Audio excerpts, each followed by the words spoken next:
Hello everybody, it's Julia here from the Highly Sensitive Tarot.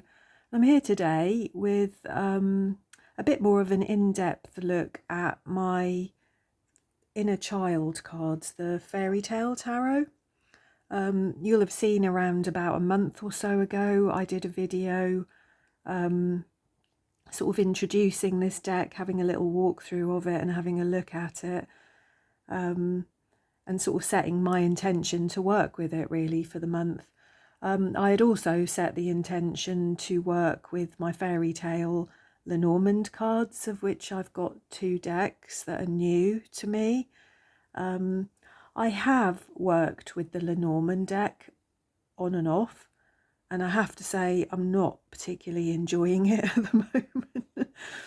When I realised, and I sort of read the little guidebook and it said, if you sat 5 tarot card readers down with the same cards, you would get 5 different interpretations. And if you sat 5 Lenormand readers down with the same cards, you would probably get very similar readings. And I think when I read that I just didn't like that. And I think that stuck in my head, and I think it's become a bit of a block.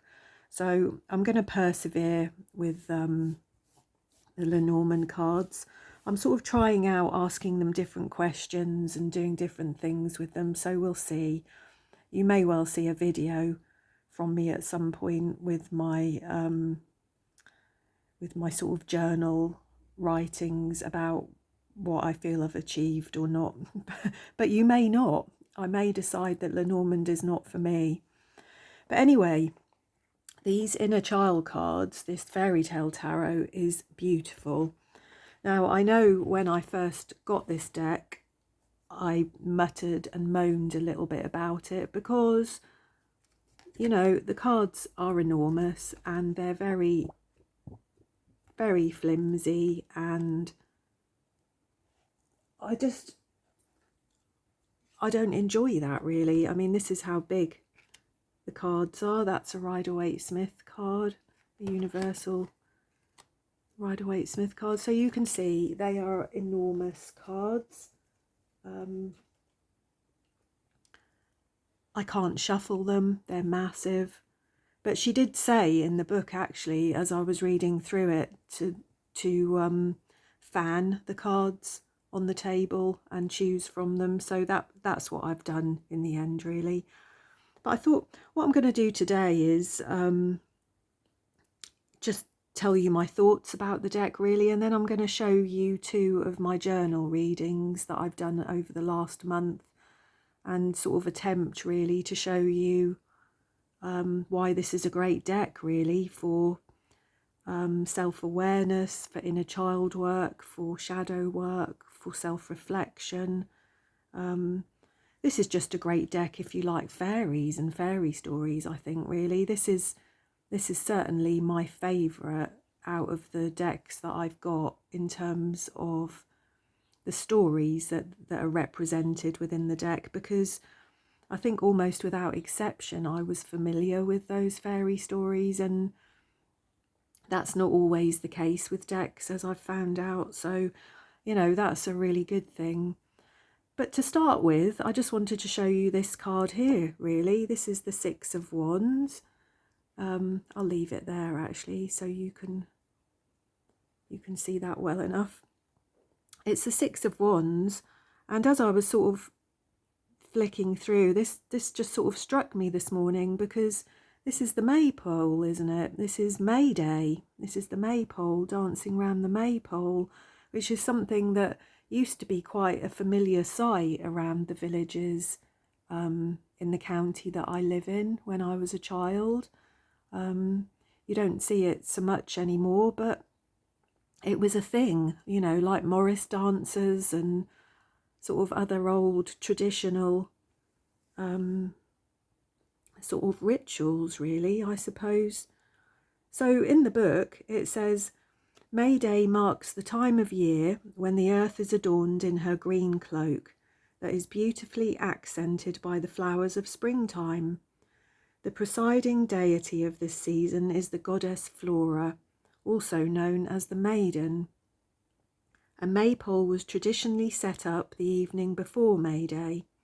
The significance of the maypole dance was to honour the fertile season of spring. The dance, which spiralled around the pole with ribbons and flowers, was an acknowledgement of the sacred womb of humanity. It was seen as an ultimate gratitude to Mother Nature. Old rituals like the maypole dance, Japanese tea ceremonies, and St. Nicholas Day have become trivialized in Western culture. These rites of passage or holy times are meant to be harbingers of unity and to strengthen the well-being of the community. They also serve to expand global consciousness and cross-cultural awareness. The fairy maidens in this card are bringing forth their song and dance to usher in not only spring, but the fertility of their creative powers. They are honouring the apex of a jubilant new consciousness that is blossoming before them. This is a time to express your passionate side and realise that you are a vital part of the continually moving cycle of life. Isn't that nice? I just thought that was lovely that this card sort of jumped out at me actually this morning. So I just thought, what a brilliant time to show you that card, because I will be uploading this video on May Day. Aren't the cards beautiful? I particularly like the Wands cards actually, I think, in this deck, because they're all fairies and flowers and they're just beautiful. A little red cap, who's the Fool? Aladdin and the Magic Wand. I think that's the Magician, isn't it? The Two of Swords. So as you can see, they are truly gorgeous cards. I think if you can get past the size of them, the fact that they probably can't really be trimmed because of the way that, excuse me, the borders are with little symbols and bits and pieces on. You know, they kind of are what they are. And they're just a tool, aren't they?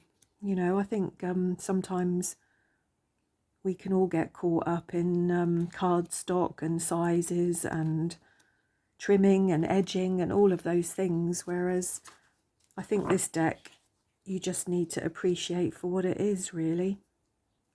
So I'm going to pause the video and set my cards up, and I shall come back and walk you through the first of my journal readings.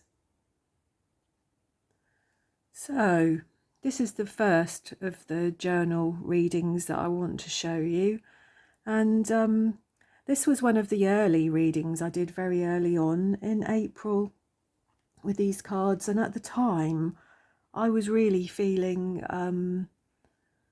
tired and irritable. I'd been in quite a lot of pain with my fibromyalgia, and I was just finding life a bit overwhelming. I was starting to feel quite irritable, which for me is a sign that I probably am becoming overwhelmed and I need to pace myself a little bit better. So the day that I drew these cards, the question that I asked was, what insight can you give me about my current desire to shut down? Now, I already know really quite well why I need to shut down sometimes. It's been a consistent pattern in my life. When I was much younger and I worked and I had children and a family, it would happen as regular as clockwork, really, that life would become overwhelming. I would become irritable and upset. I'd usually fall out with somebody and then have to go to bed. And I just lived an awful lot of my life, I think sometimes, often even pretending that I was poorly just to get the space that I so desperately needed. At that time, I didn't have a diagnosis of autism. I had fibromyalgia, so I think at the time it just seemed like the explanation that everybody could understand was that I was poorly, that I was fatigued and in pain. But sometimes it wasn't those things. Sometimes it was just that I was completely mentally overwhelmed. I'd been juggling way too many things. So really, I asked this question because I was just interested to see what insights this deck could give me. This is an inner child deck, and I'm aware that, many of the behaviours and patterns that have sort of manifested within my life were set up in my childhood. So what we have here first is the Six of Swords, and reading from the book and also just looking at this card here, we can see in this card that everybody's kind of working in unison here. They're all working in unity. It's like they're all working for the good of their community here. They've all got their swords raised, they've all got their cups raised, and it's almost like they're trying to draw down the sun. They're trying to manifest something maybe, or create some kind of movement. And when I read the book, it talked about this sort of exhausted awareness of this need to merge with the community and work for the good of all, that everybody's mind was quite brilliant, that there was a feeling of triumph. And I sort of looked at that and I was sort of thinking, well, that's not how I feel at the moment. And I kind of realised that I think a very big trigger for me in life, and perhaps why I will start to become irritable sometimes, is as I start to feel and understand that I'm overwhelmed and that I need to withdraw and retreat somewhat, that then triggers me. It then triggers my insecurities because, as a undiagnosed autistic child, as you can imagine, I spent a lot of time on my own, and I think feeling left out or feeling not part of things, not feeling that unity and that working together can be a big trigger for me. And it's often what has stopped me from actually allowing myself to shut down at times. And I think why this has come about and why this has been pertinent recently is just because my very quiet little life has become much, much busier recently. I gave up work a few years ago because I'm just not fit enough. I'm not well enough. And but I still have those tendencies inside, those tendencies to be a perfectionist, to push myself. I have an active mind. And just recently, my YouTube channel has done an awful lot better. And with that has brought, more activity, more things to think about, more things to do, more motivation for me to make more videos, more drive.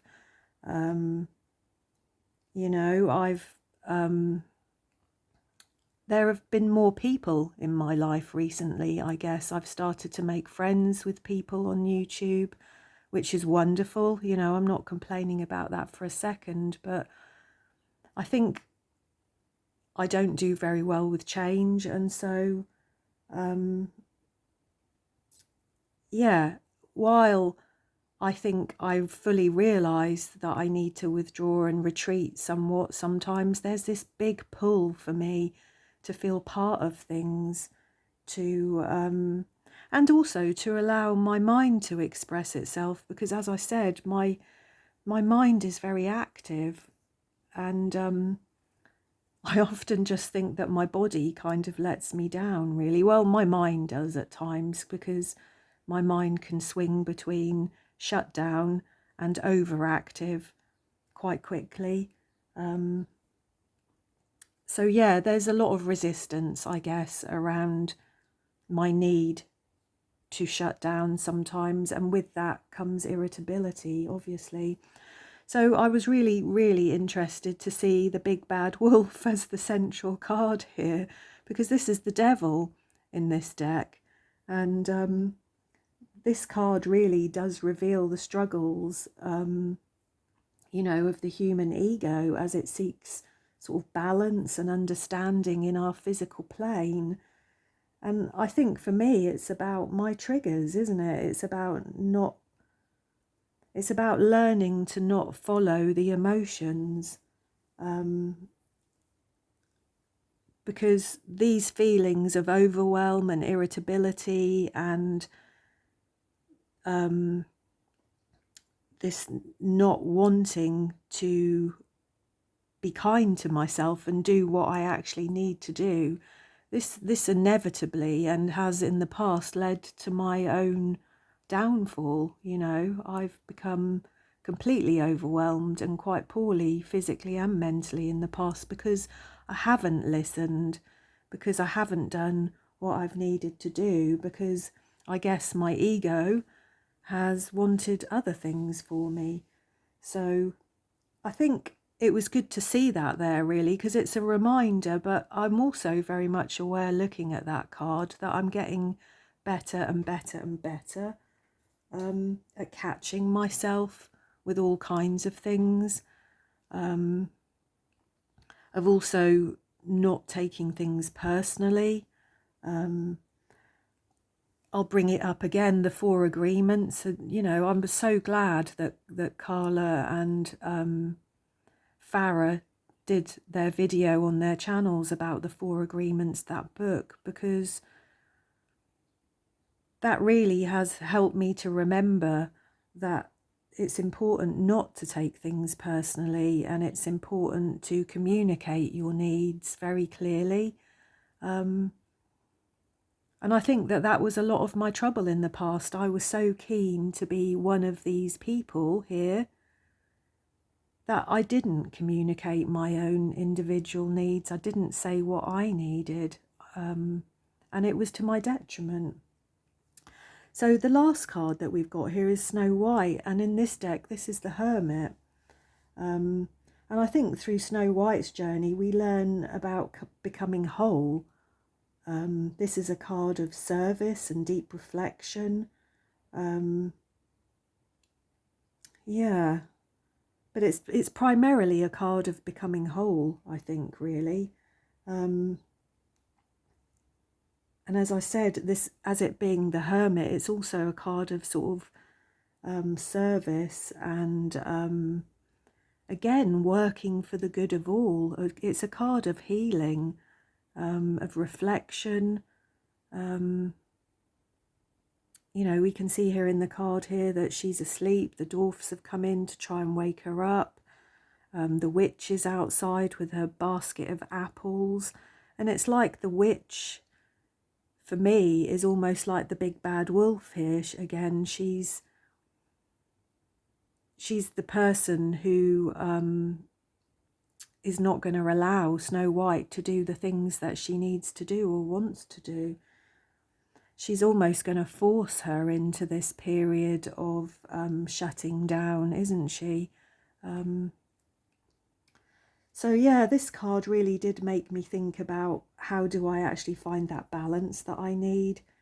Because, you know, I am a Virgo. The Hermit resonates very strongly. I have health problems that mean I need to pace myself and manage my energy. So how do I find that balance?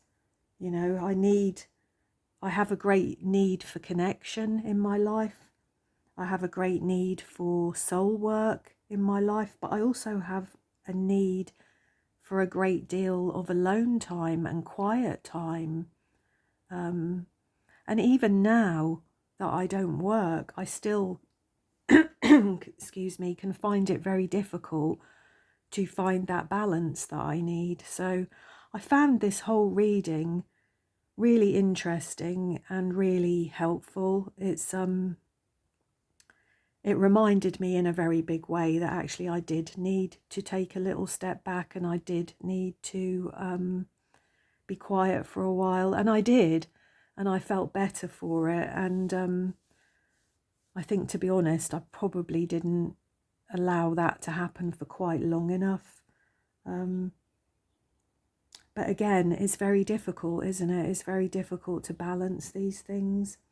So there we go. Anyway, I realise I'm talking about a lot of very personal things, but I'm only doing it actually in a way, I hope, to demonstrate my processes, my sort of self-reflective processes, and how I use the cards to keep me on the straight and narrow, I suppose, really, to remind me of where I need to be.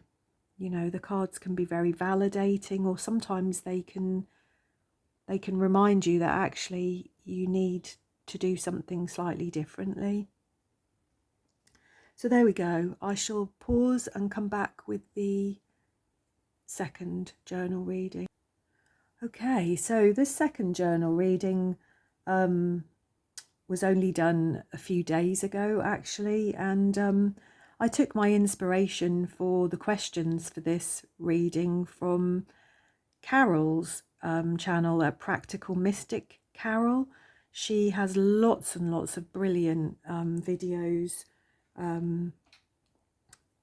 about, you know, gaining self-awareness, really, intuitive healing, that kind of thing. So she's got some shadow work prompts in several of her videos. So I can't remember offhand which video it was exactly, but I will try and remember and link that in the description box.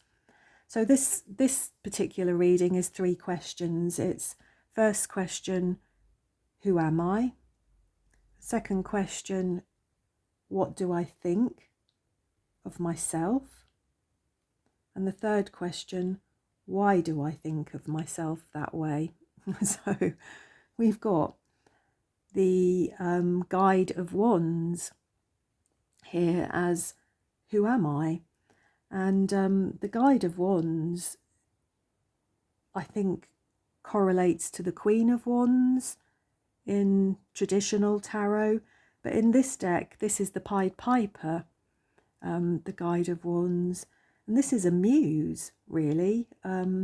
Somebody quite different, unique, somebody kind of tricky to understand. All of these things resonated, I have to say. But the Pied Piper, I think, also was a big catalyst for change in people's lives. On the face of it, not a good catalyst for change, because, you know, I think, remembering the story, the people in this town didn't do what they promised, I think, in some way. And so the Pied Piper played his pipe and he led all their children away. So that, on the face of it, doesn't seem like a good or positive thing. But I think in the course of this story, it brought about a lot of change. He was a catalyst for the change within this village, within this town. And, you know, in a strange kind of way, that really does resonate for me. I am somebody who dances to my own tune, very much so. I always have been. I've never followed the crowd. And although in my childhood I very much wanted to, and I was very much driven to, and it was a source of big pain and sorrow for me a lot of the time that I wasn't able to, and that I didn't feel that I fitted in. But these days, as I've grown up and as I've got older, I kind of value that within myself. This sort of creative spirit that just always leads me forward. So yeah, I also feel, you know, within my career as a mental health nurse, I've been repeatedly, over and over and over, consistently a catalyst for change in other people's lives. You know, I've often been the person to sit there and hold the mirror up for somebody to look in, you know. And again, these things are not pleasant or easy things. They can be very challenging things, but ultimately very worthwhile, I think. But yeah, I think feel I resonate with this card. I feel that I have been that catalyst both for myself and for other people, that is a consistent pattern for me in my life. So the second card was, what do I think of myself? And we've got Jack and the Beanstalk here, who is the Hanged Man in this deck. And the themes of the Hanged Man are sacrifice and surrender. They kind of feature heavily, don't they? I think in this card, the Beanstalk links heaven and the earth. And looking at my journal notes here, I've written down that this is the cross that we need to bear in order to vanquish the giant that sort of represents our phobias and fears and the shadowy reaches of our psyche. So trying to relate that to myself, I think really all I could sort of feel about that really was that I have been trying to sort of visualize this new start for myself. I have been trying to vanquish the giant, you know. I have been very actively trying to do that over the last few years, you know. Since I gave up work, I've really been able to focus on myself and my own inner work in a way that I never was able to when I was a working professional. So yeah, I think I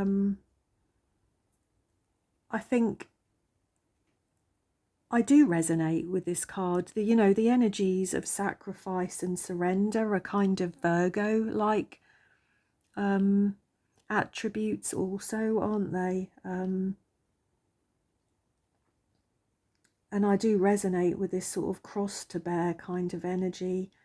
So yeah, the last card here that we've got for why do I think that, we've got the Two of Crystals here, which is actually the Two of Pentacles in this deck.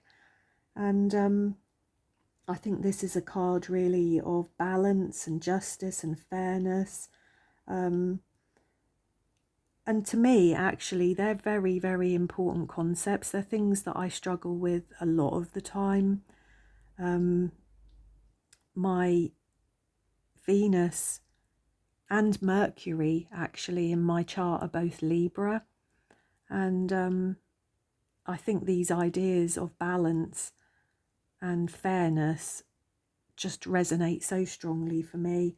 And I was sort of thinking about this, and I was thinking, well, I've been committed to kind of balancing those polarities within my life, all my adult life for sure. I've been aware, acutely aware at times when my life is out of balance. And it has a very negative effect on me mentally and physically when that happens. So I think I'm very, very grateful these days, actually, that in the recent years I have been able to focus more on myself instead of work and family. I hope that I still do kind of inspire and challenge people, or perhaps even a catalyst for change in other people. I think that's what drives me to do these videos a lot of the time, is I still have that great need to hold that mirror up, that relationship mirror. It's something I've struggled with all my life, and